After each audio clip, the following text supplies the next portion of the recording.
Muhammad Indro Cahyono. Orang-orang lebih senang memanggil saya biasanya Pak Dindro. Selain sebagai kepala R&D, saya membawahi banyak lab di bawah saya. Profesi saya adalah seorang virologist. Kita meneliti virus, hidup tinggal bersama virus, kemudian mengamati setiap virus, penyebarannya gimana untuk banyak virus. Bukan hanya untuk corona, tapi juga termasuk untuk flu burung dan macam-macam virus yang lainnya yang ada di Indonesia. Oke, apa sih itu virus corona? Coba Pak. Coronavirus itu virus sebenarnya bukan hal yang menakutkan ya. Itu udah ada dari sejak mungkin 200 sebelum Masehi. Nah, yang kita bilang COVID-19 itu mirip dengan SARS. Tapi kalau kita lihat perbedaannya adalah waktu SARS penyebarannya tidak terlalu cepat, tapi orang yang terkena agak lebih parah. Sementara yang sekarang penyebarannya sangat cepat, tapi yang terkena tidak semuanya sakit, bisa ditangani dengan antibodi.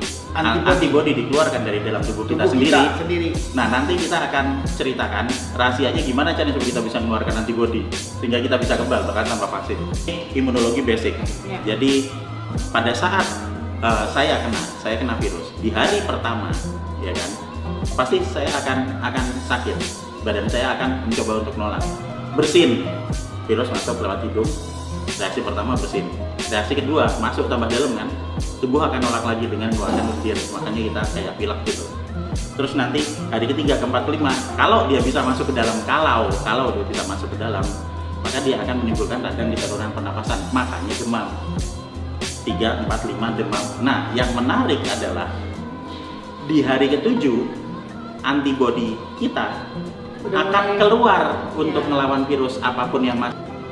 Jika stamina kita bisa kuat, stamina kita bagus, di hari ketujuh antibodi akan dikeluarkan baru perang ini. Ya. Nah, antibodi akan terus naik mulai dari hari ketujuh sampai ke hari ke-14. Hari ketujuh, 1 minggu mulai keluar, di hari ke-14 antibodinya banyak banget. Sehingga yang terjadi di hari ke-14 antibodi yang banyak akan ngelawan virusnya sehingga sembuh.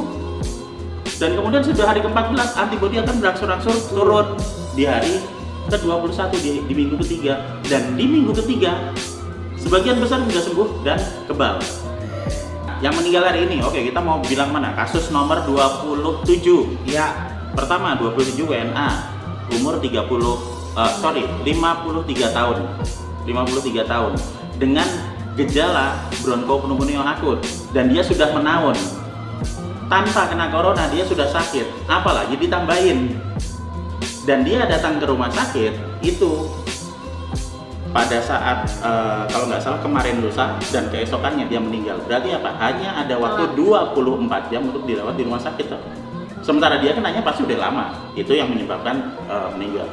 Dan antibodi kita bisa naik 2-3 kali lipat dari normal kalau kita makan vitamin E sama vitamin C, udah gitu doang. Penularan, mau SARS, mau MERS, mau COVID-19, mau virus apapun yang lewat saluran pernapasan akan ditularkan lewat droplet.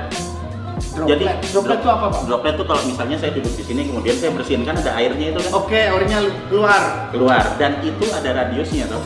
Yes. Hanya radius 1,5 meter. 1,5 meter. Ya, lebih dari itu di 2 meter dia nggak sampai. Sudah bisa. Ya, hanya karena dia menginfeksi saluran pernapasan di sini, berarti virusnya banyak di saluran pernapasan, dan respon tubuh normal adalah bersin untuk mengeluarkan virus.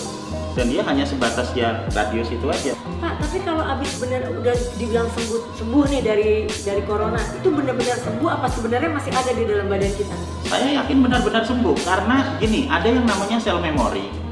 Nah, ini inti dari ilmu kekebalan tubuh ada di sel memori. Sel memori akan menyimpan semua data tentang virus yang masuk ke tubuh kita. Itu sebabnya anak-anak divaksin. Vaksin sama wabah sama-sama virusnya. Tapi kalau vaksin, virusnya sudah lemah atau sudah mati, jadi nggak mungkin bikin sakit. Sementara yang dari wabah biasanya bikin sakit, paling tidak sampai selama 1 minggu.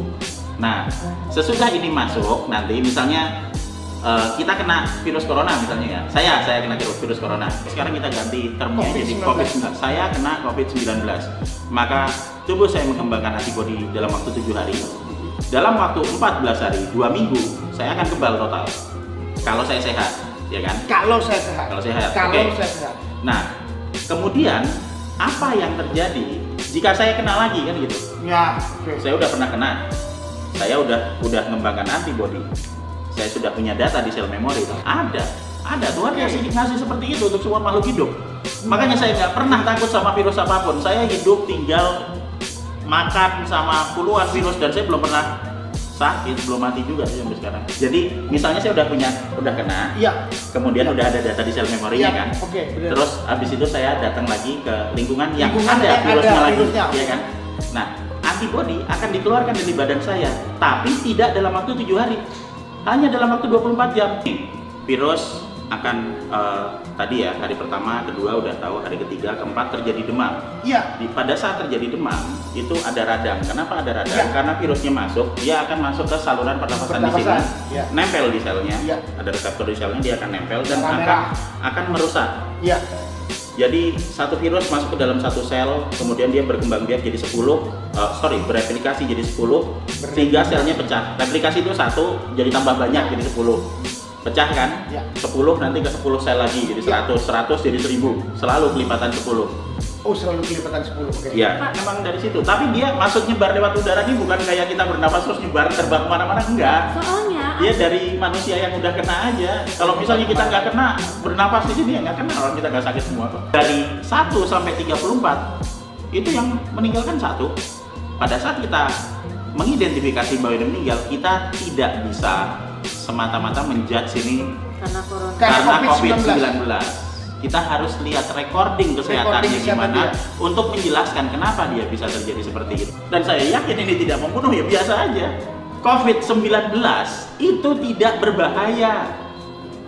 Kenapa kita bisa yakin bahwa COVID-19 itu berbahaya? Karena kita terlalu banyak menerima masukan dari media yang kita sendiri dibilangin gini.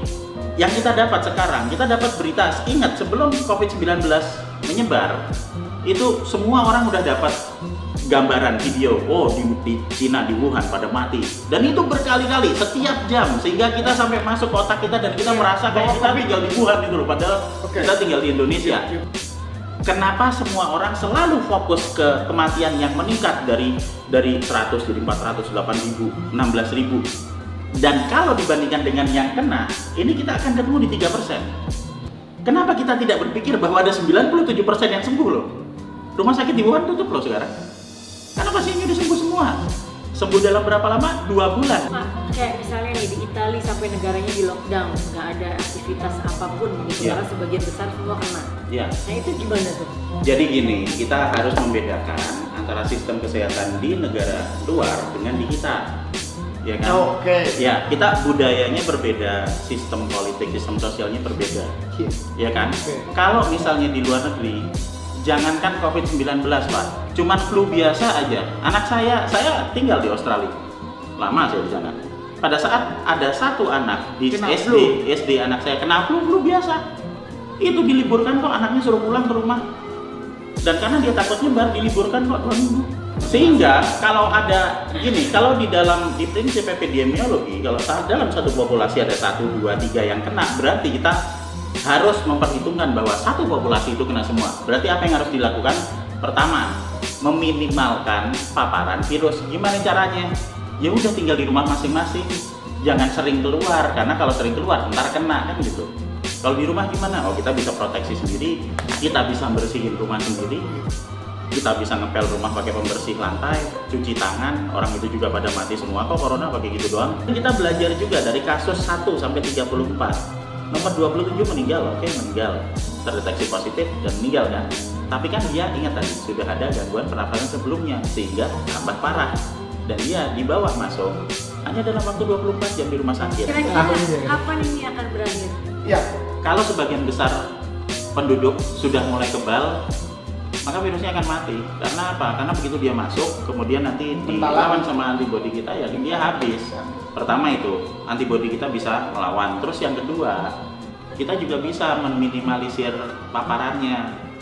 Kita nggak bisa desinfeksi, nyemprotin satu kota Jakarta, nggak mungkin, itu aneh gitu.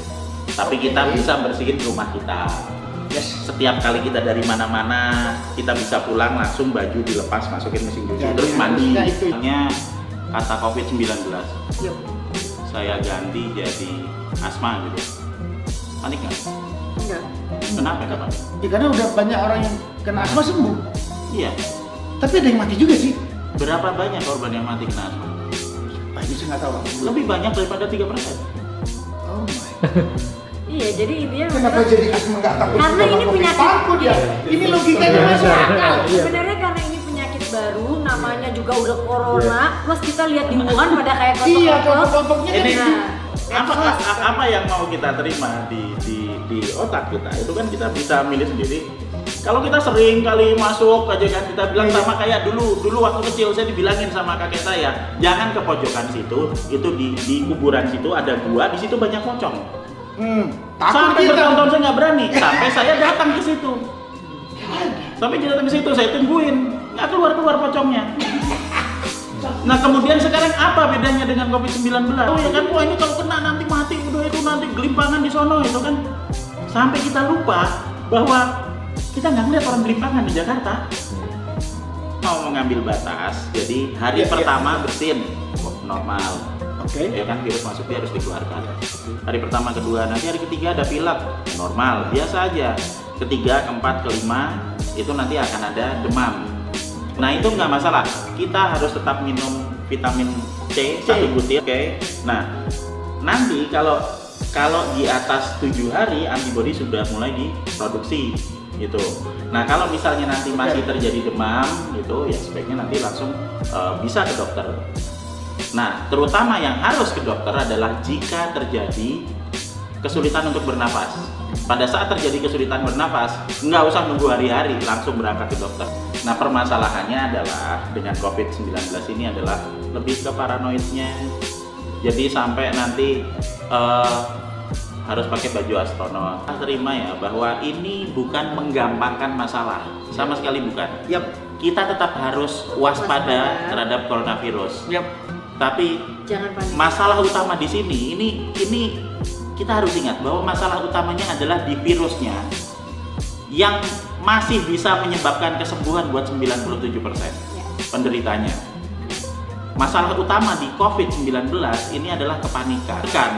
Jadi semakin panik kita semakin nggak bisa berpikir. Pada saat kita nggak bisa berpikir, kita nggak akan bisa melakukan hal sesuai dengan akal sehat.